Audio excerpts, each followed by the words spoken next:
তোর কান চড়াই লাল করে দেবো। হ্যাঁ ছবিটা নষ্ট করে দিল। অনুমতি নিয়েছি গাছালার কাছ থেকে, এই ছবি উঠছি তুই। বাতাসি পার্কে তো সবাই এমনি এমনি এসে ছবি ওঠে, অনুমতি লাগে তো জানিনি তো। এ তুই কি বললে এমনি এমনি মানে? এমনি এমনি তোর পিটির বাদ দেবো না। ও দোকান মালিক বসে রয়েছে, সোজা মতো অনুমতি নেয়। কো মালিক কো? ধরে ঘরমর ভেঙে গেছে, ওতে দেখে বসে বসে আছে কোন জায়গা। বুঝলাম না, বাতাসি পার্কে আবার নতুন নিয়ম চালু হলো কবে থেকে? ভাই ও কিটা তুই কিটা? ঠিক পাচ্ছেন নি? শুনি যা।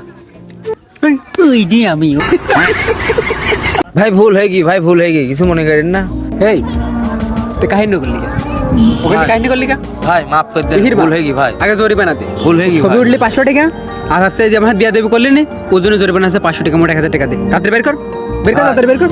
এই নাও 1000 টাকা, আর 100 টাকা ভাই পার্কে মেয়ে দেখার জন্য।